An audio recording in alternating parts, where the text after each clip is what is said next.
Okay,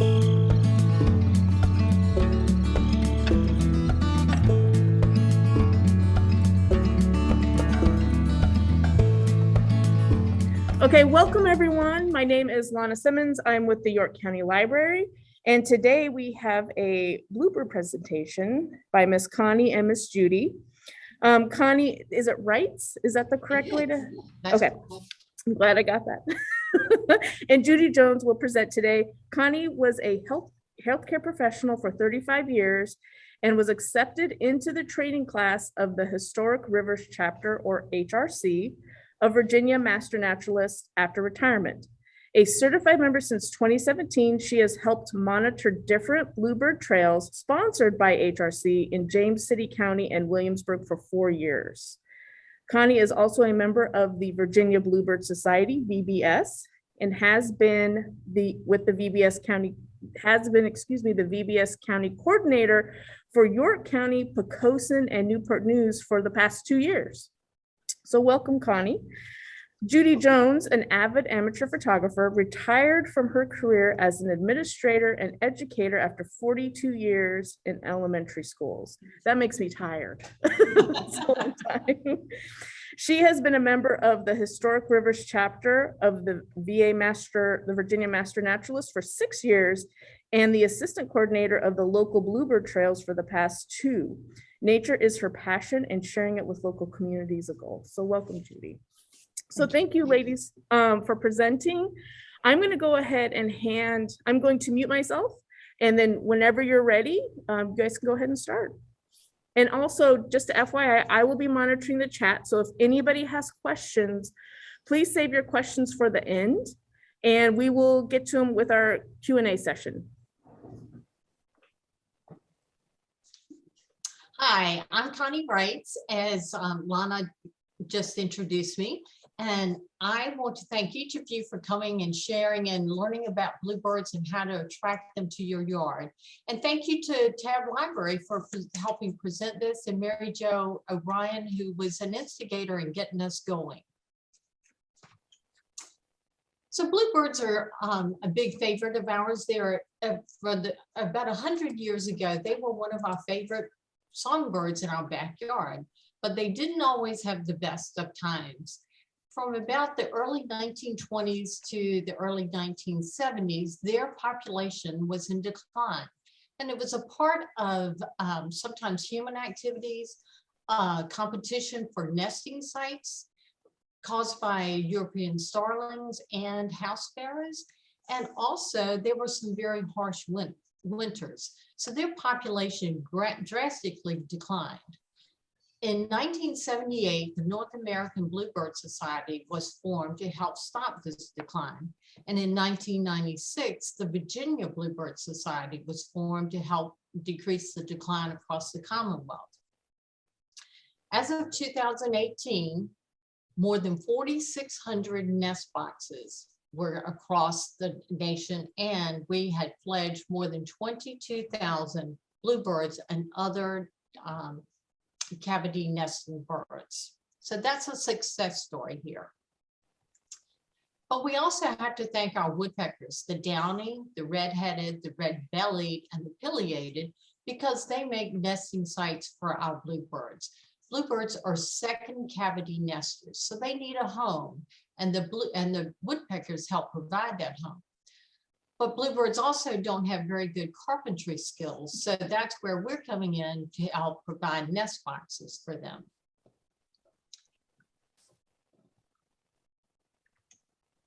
I'm going to lead you through a cycle of nesting, going month by month, taking from when the male starts to brighten his blueness, as you may know now, until the first fledglings and the nest is complete. Starting this month, you'll start noting the bluebird, the male bluebird, getting that brilliant blue. He's trying to attract a mate, and he needs to look very fashionable, very good. He's looking for a nest site for his mate. He also needs to think about where he's going to get food to provide for this family. He needs about approximately 2 to 3 football fields of an area to find food to provide for this family. He will start breaking away from the flock to look for this site. In March, hopefully he will have found a mate and the courtship ritual will start. Bluebirds need warm weather and it's getting that way. The male bluebird will often take food to his mate, showing her that he can provide for a family, so she really should be attracted to him. He will offer her several different nesting sites, but it is the female who makes the ultimate selection of where they will live. April comes, but before you see these eggs in the nest box, let me tell you what's got to happen first. It will usually take 5 to 10 days for the female to build a nest made of pine needles and fine grasses. It's a beautiful nest, but it does take time and the female does it. The male will sit around and sing, but he will also help guard this nesting site from other birds who may want this very well located nesting home. Once the nest is complete, and I hope you can note that there is a nest cup, like a deep bowl where the eggs are sitting in this photo. After that is formed, the female will lay 1 egg every day in the morning. She will not begin incubating these eggs until all of them are laid. And this is because all the eggs will hatch at the same time so that all the nestlings can fledge at the same time.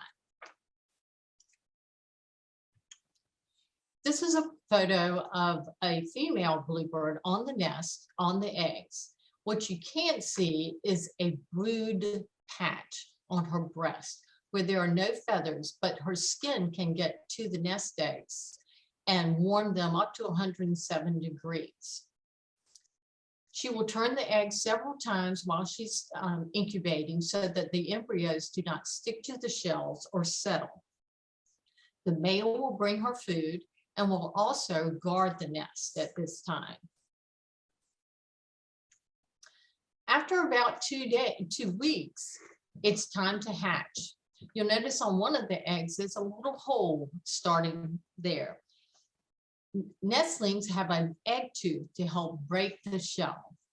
The mother and father, the parents, cannot help these little ones break out of their shell. They have to do that themselves. The chicks will all hatch the same day and usually within a few hours of each other. So if you happen to check your nest box during this time and see that the eggs are starting to crack, or maybe you've got a brand new hatchling, be sure to sing happy birthday as you're there. That's a standard. But what happens to the shells? There you see you've got newborns and 2 eggs yet to open. The female will take the shells, well, both of the parents can take the shells away, but the female can also eat some of the shell to replace the calcium that she has depleted from her body during the brooding season. But the shells are taken far away from the nest so that there are no signs that there are nestlings in your box. These birds are about 5 days old. Their eyes are closed. They're more fuzz than feathers, but their feathers will soon begin to emerge and they grow rather quickly. Feeding bluebirds in a nest box is pretty much like having a teenager in your house. They're hungry all the time and everybody's hungry all the time. So there are several trips that the parents have to make. Usually these birds may be fed every 12 minutes from dawn till dusk. If all 4 to 6 chicks are there, that's a lot of feeding time. But they also get fed similar to the way that we start feeding our infants. They're started with soft foods, caterpillars or worms, and then they might progress to a moth and then to the crunchy stuff, the caterpillars. Well, what about the poop? If food goes in, it has to come out. So what do we do about that? Well, you and I don't do anything, but the parents do. After each chick is fed, he or she will stand up and defecate. The parent will go in, pick up the fecal sac, and you can see that in the beak of this bird, and take it far away from the nest. Again, this is to give no hint that there are nestlings in that box, and so predators won't be attracted to the area. And bluebirds keep a very clean nest, so that's another thought. Well, it's gotten pretty crowded in there. The chicks have grown. They want to go somewhere, but they're not real sure where and how to get there. So now they're standing out there ready to fledge, but not real sure how to do it. Well, the parents are also ready for them to fledge too. They need to start eating on their own. The parents will start encouraging them to come out of the nest and start to fly. This is about 18 to 21 days after they first broke out of their shell. All the nestlings will fledge within a few hours of each other. They don't have great flight skills, and they will not return to this nest. They won't go far when they leave the first time either. And because they can't fly very well, it's important to have some sort of bush, high grass, shrubbery, something around where they can sort of hide from predators as they first get out of the nest. Their flight skills are very limited. The parents will stay close, teaching them to hunt, help them to feed them, and protecting them. They will stay close by and be protected.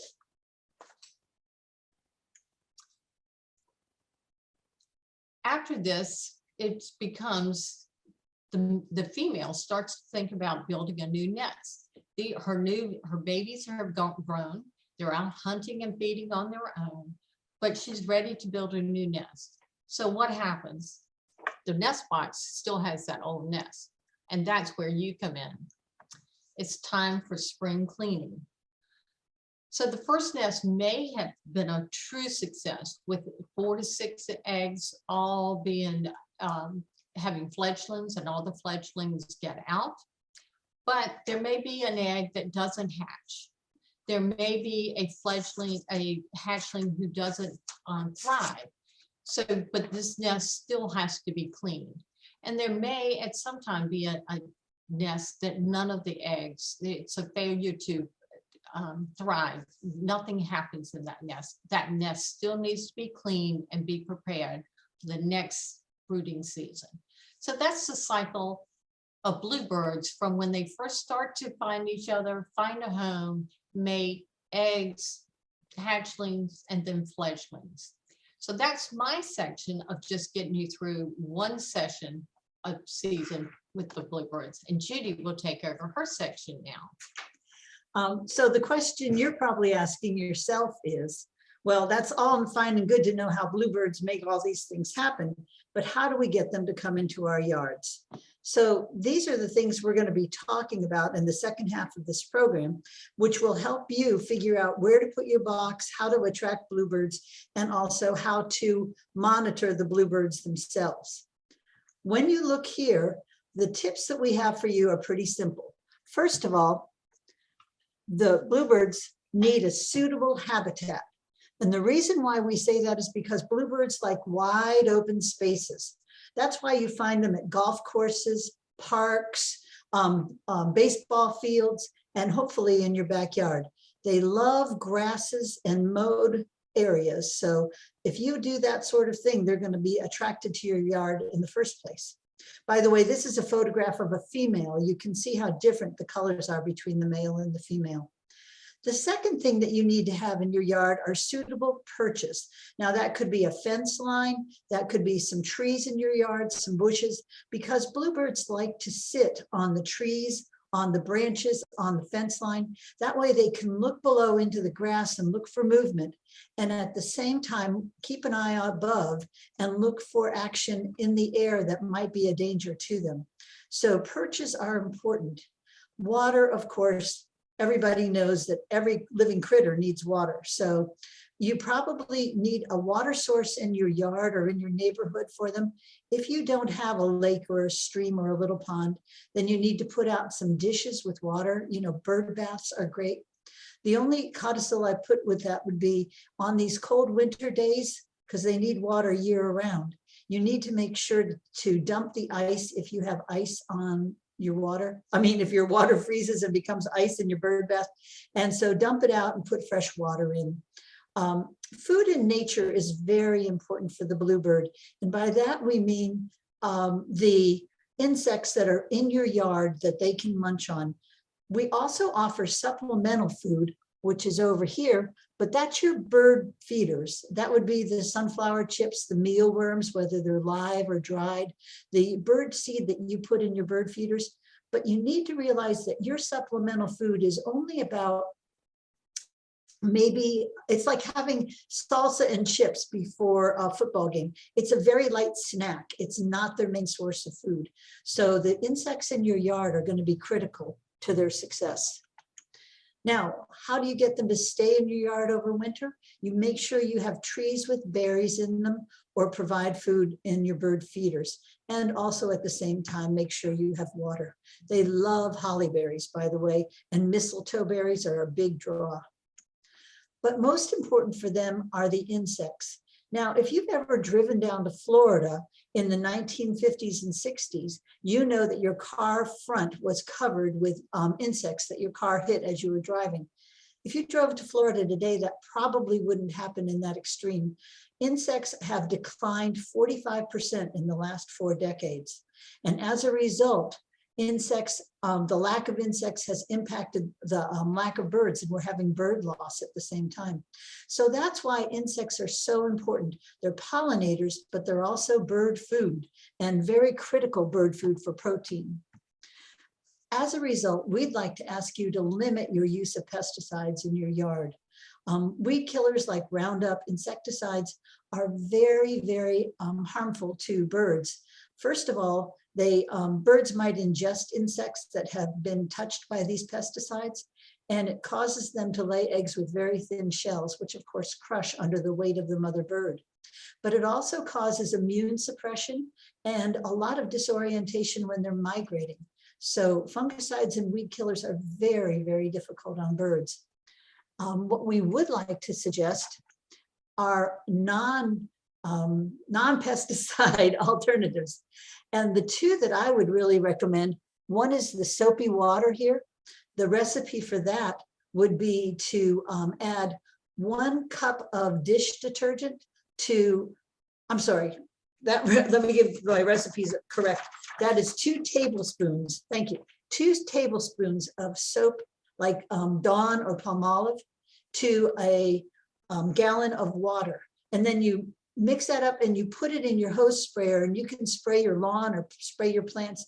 And it's very cost effective and it works just as well. The only reminder is after a hard rain, you'll have to soap your plants again. The other really good one is the vinegar down here. And if you do a cup of vinegar to 3 cups of water, add a dash of that Palmolive or Dawn or whatever you use. That can go into a spray bottle or into your hose sprayer. And that one works really well too. These are both very good for the environment and very good for alternatives to pesticides.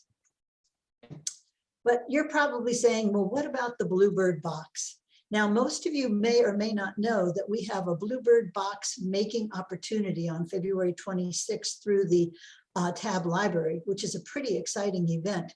But what you're going to be making is the Carl Little Bluebird box design. You can see this Bluebird box here in this picture, and the box itself has vents for airflow, a 1.5-inch hole, and it is got, you can't see it, but there's some holes on the bottom so that there's lots of airflow in the box.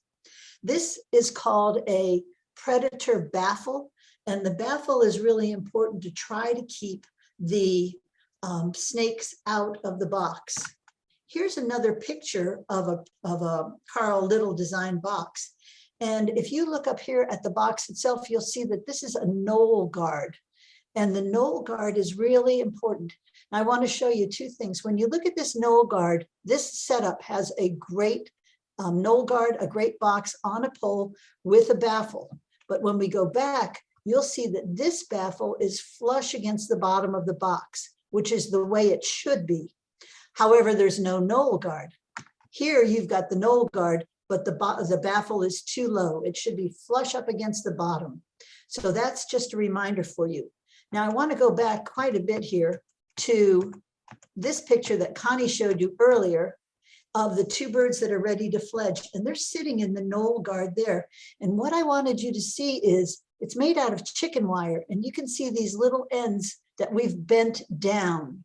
That is to prevent a snake when it comes up the pole, should it come up the pole and try to get into the box, those little pieces of chicken wire are a real deterrent to the snake.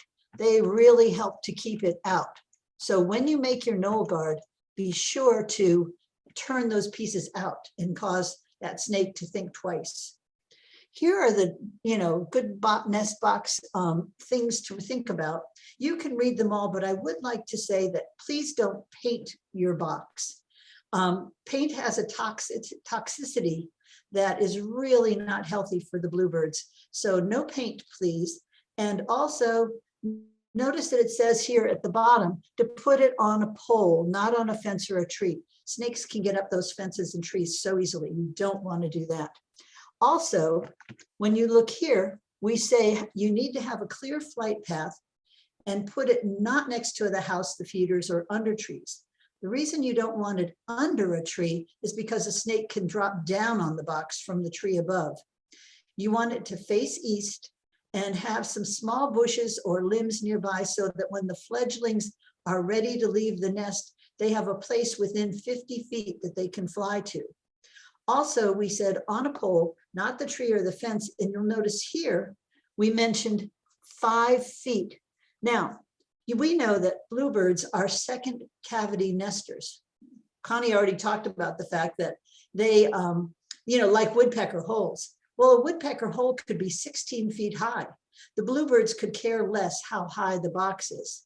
We choose 5 feet because we want to be able to look in, clean out the nest, and see what's going on.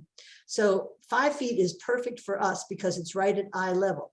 If you're super tall or super short, you can adjust that height.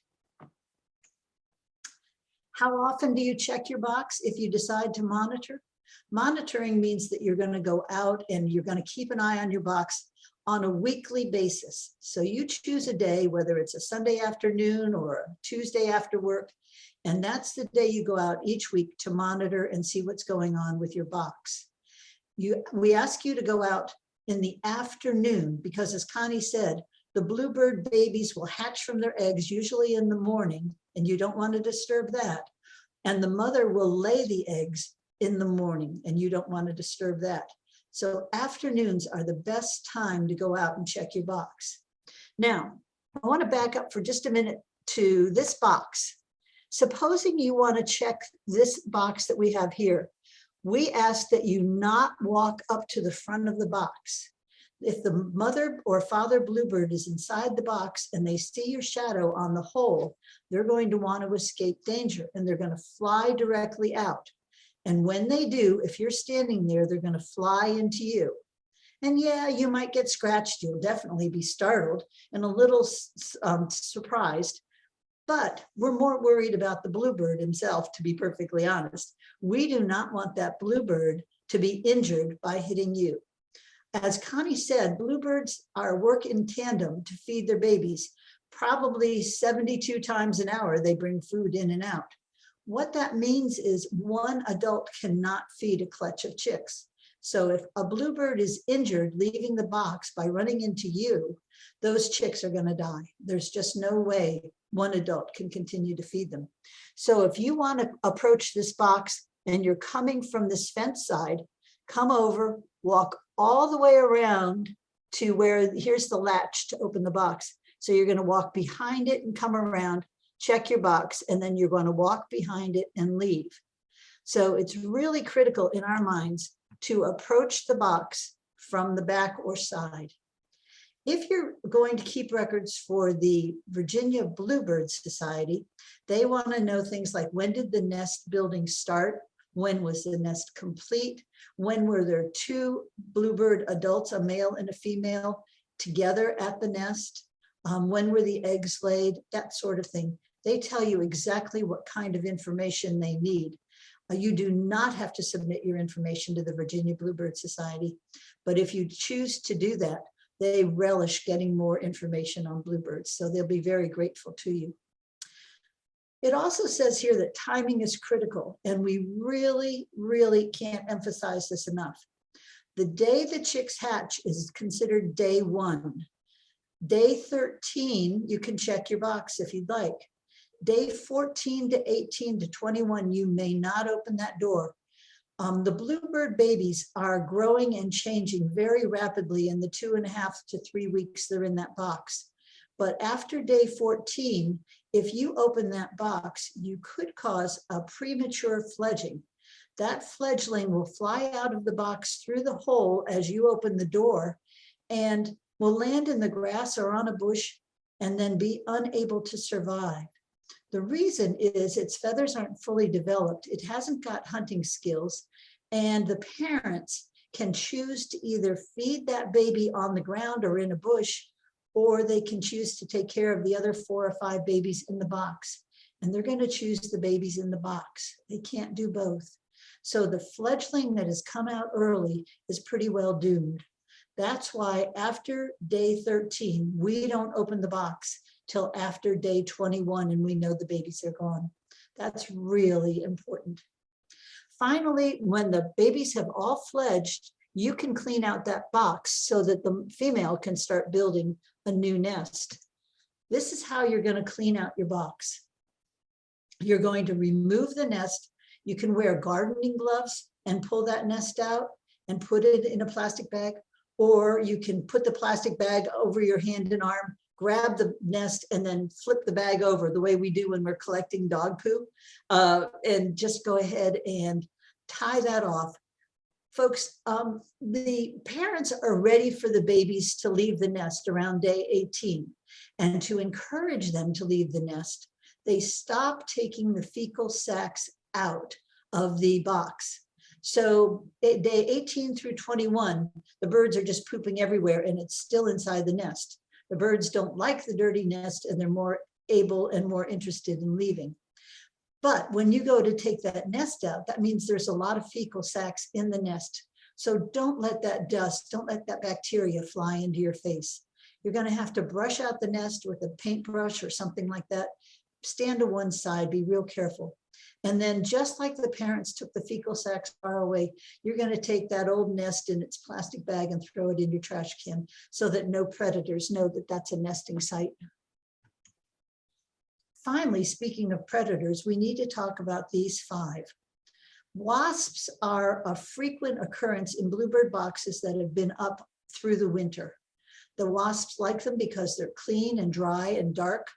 And so they go in and start building their nest. And when you open it, you're going to be surprised, or maybe not too surprised, to see wasps' nests inside there. Your job will be to clean out the nest and then to grab a bar of unscented soap. I would recommend something like ivory soap. And then you're going to take that dry bar and scrape and coat the sides, the underside of the roof, and the inside of the door with this so that all the surfaces are covered with a glaze of ivory soap or whatever soap you choose. Since it's unscented, the bluebirds aren't bothered by that at all. However, the wasps, when they come back in, find that their nests are unable to attach to this soft, smooth glaze, and they quickly leave and find a new nesting spot. So wasps are fairly easy to take care of. Snakes, we've talked about them. Everybody's got to eat, and they're a reality when you're doing bluebirds. However, if you open a box and find that the snake is in there and has already had its meal, please leave the door open and just walk away. The snake will leave, but if you close the door again, the snake can't leave through the hole until he's finally completely digested the food. If you leave the door open, the snake in his very bloated belly can crawl out and go hide in a tree or whatever, and then you can clean out the nest and the bluebird mom can start again. Blowflies are a very strange little critter. They come in the dark at night and infest the nest. which is really tricky to say 3 times fast. But anyhow, they come in and they lay their eggs inside the nest. And then shortly thereafter, the eggs hatch and the blowfly larvae come out. They climb on top of the chicks that are sitting on the nest and they suck their blood. If you have blowflies, your chicks are pretty much doomed, unfortunately. You need to clean out the nest, clean out the box, and try very hard not to let that happen again. We don't really have any suggestions for ways to stop that from happening again, but hopefully if you've cleaned it well, they'll find a new spot. Ants are very much like that too. They come up the pole and go into the nest, lay their eggs, and the eggs, when they hatch, will go to the chicks and start eating the flesh of the chicks. Ants are very hard to get rid of too. The best suggestion we can offer for that is to put Vaseline on the pole, but keep it on the lower end of the pole, because if you put it up toward the top, the wings of the bluebird might get Vaseline on them, and that will limit their ability to fly. Once again, ants, the nest needs to be cleaned out and the Vaseline applied. Finally, a major predator are cats. Last year, according to Audubon, 1.3 billion birds were killed by outdoor cats. So this is a reality that we need to consider. Cats will not bother the nest itself or the box, but they love young fledglings who can't fly away, and they will attack the adult birds too. So if you have neighbors, please see if you can encourage them to have indoor, not outdoor cats. Finally, speaking of pests, the most pervasive is the house sparrow. You've probably seen these little critters at Costco or Sam's Club or at a baseball diamond or at the parks. They're the birds that like to eat the crumbs that we drop. They are an invasive species brought to the United States from Great Britain by a man in the 1930s who thought it would be great to have every one of Shakespeare's birds in the United States. So he brought over house sparrows, and they have just flourished. Unfortunately, they're very aggressive. They kill bluebirds and any other nesting birds in your box. Let me back up for just a second and say that the federal government protects, because of the Migratory Treaty Act, they protect native birds. You cannot kill them. So if a chickadee makes a nest in your box, you just smile and say, "Happy chickadee." Look at all their 8 or 9 eggs that they've laid and watch the babies fledge. That's true of a house sparrow or a tree swallow. But house sparrows are not protected by the federal government. They're invasive. If you look over here on the left at this box, you can see there's a row of green moss. This was originally a chickadee box because they make their nests out of moss. You can see that somehow this house sparrow got rid of the chickadee, whether it chased it off or killed it, I don't know, and then created this garbage nest, kind of a cave, using trash and straw and any remnants that were still there of the nest that existed. And then it laid its eggs in this little cave. This nest can be cleaned out and thrown away, even if there are chicks or eggs inside it.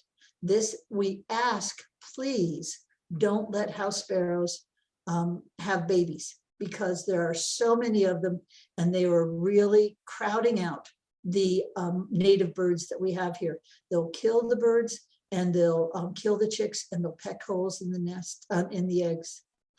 So house sparrows are not our friends. Finally, we just want to say that the Virginia Bluebird Society is a great source if you have any questions. They are a society that gathers information. There's where you can go to find your blueprints for your Carl Little box. There's where you can go and have questions answered if you have any, or problems that you might have. They are a great resource. The North American Bluebird Society is also a great resource.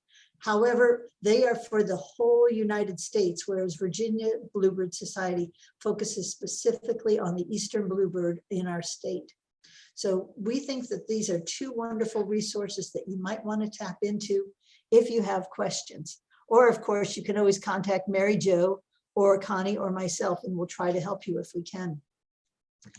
So thank you for coming and listening to us drone on and on. If you have any questions, we'd love to be able to help you answer them.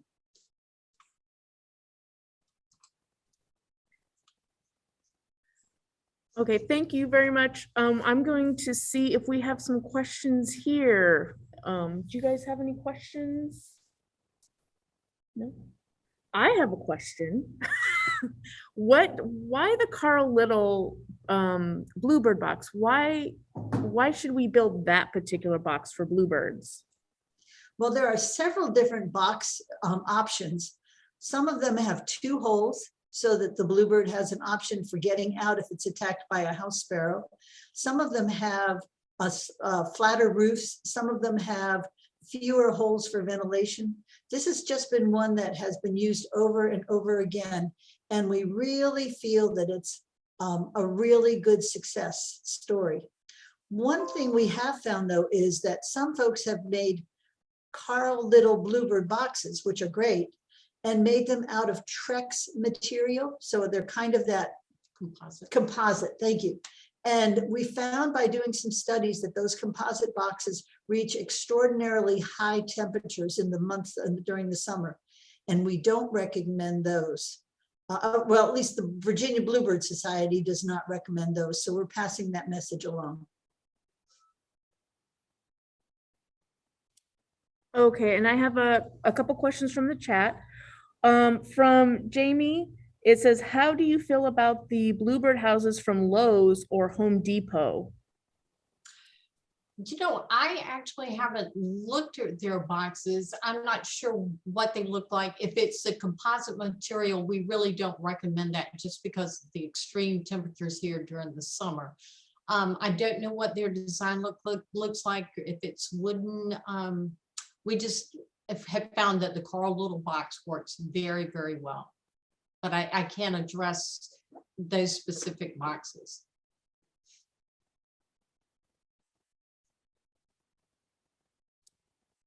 Okay, and the other question is, do the boxes have to be made from untreated wood? Yes. And cedar is great. If you can find cedar, do that. It's water repellent, so it doesn't deteriorate as quickly. The roof is usually the first thing that will deteriorate and fall apart, and you'll have to replace. But cedar is a great repellent, and it will last much, much longer. Pine boxes will last 3 to 4 years. The others will last 8 to 10. Okay, I don't see any more. Oh, there's one more question. Do the guards need to stay on the boxes permanently? Yes. Yes, that's there for stake protection. Once they're up, just leaves them there. It's also a little place for the fledglings, the hatchlings before they fledge, to come out and see what that outside world looks like before they take off on their next adventure. The question is there a place local that that we can purchase the Carl Little boxes, or a bird box that you guys recommend?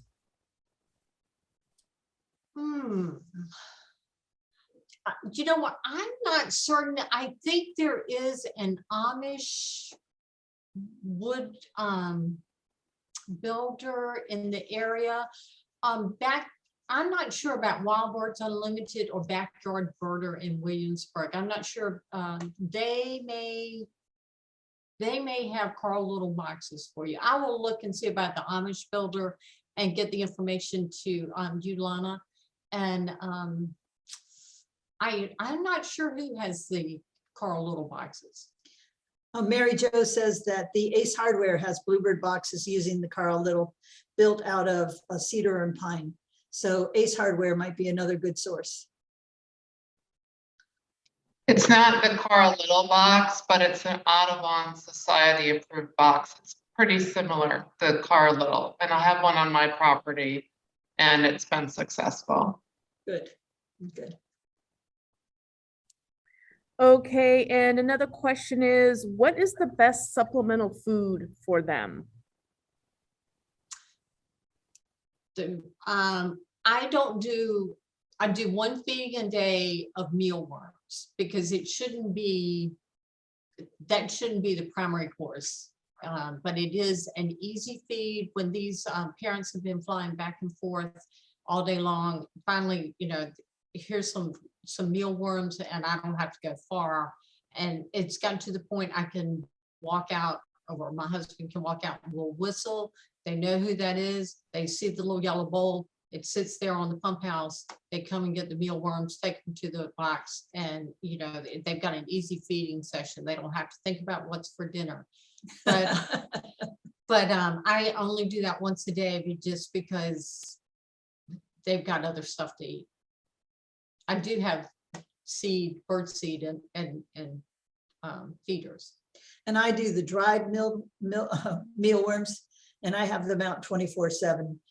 They're not good for chicks, but they do give a little bit of a boost to the adults who are working so hard to feed the chicks. Gives them an easy meal for themselves. They won't feed them to the chick though. There's not enough nutrition in them, but it's still a good supplement.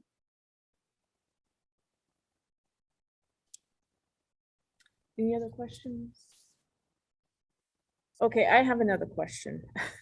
I saw that you, for the pesticides, you recommended the Dawn dish soap in the water and then the Dawn dish soap, the vinegar and the water. Why would I want to add the vinegar? Or like, which one do you recommend? What, like, could I just get away with the two products or?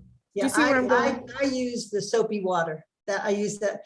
A lot of my friends use the vinegar one, but personally, there's nothing as easy and as quick as the soapy water. The vinegar doesn't wash off as quickly if you have a hard rain, but you know, I like the soapy water.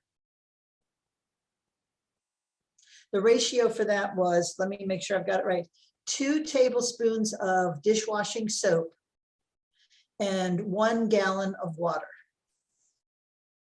And then you mix it together, and I put it in my hose sprayer and I just spray everything willy-nilly. And also, when this video is posted on YouTube, we'll also put that recipe in the comments or the summary below the video. We'll put the ratio in there, and then we'll actually put the links to the resources that you guys had shared. Thank you. That'd Thank be you. wonderful. And we'll also put in the Ace Hardware Bluebird box too, because I didn't know that we could get it. So does it need to be from that particular society, that approved society is Arbonne? I'm sure I'm saying it wrong. That's a good society. Audubon is, if they approve a box, it's probably a good box. Okay. All right, does anybody else have any questions before we end the session? Hi, I have one. I hope you can hear me. Yes, we can. Okay, great. I have a really nice Bluebird box. It's on a pole. It's 5 foot up. It's the side view and everything. I had a problem with a snake last year, so I moved it. It's east facing. It's across our side yard, but I have backed it up to my husband's shed. So the back of the Bluebird box is flush with the shed. So a snake can't get up there because it's vinyl siding and it does have a baffle. Do you think that's okay? Or should I move it away from the shed so it's standing alone by itself like your diagram showed? Well, the only concern I would have is that if it's facing east and its back is touching the shed, that means the shed is also facing east, which means the shed is going to generate a lot of heat, which means that some of that heat might transfer into the box. Okay. If there's actual space between them, like 12 inches, I think you'd be okay. But if they're touching, I think you've got a heat problem. And if there's an overhang on the shed where the snake could drop down from the shed overhang onto the box, you might have a problem too. Okay. Thank you. You're welcome. Good luck. Thank you.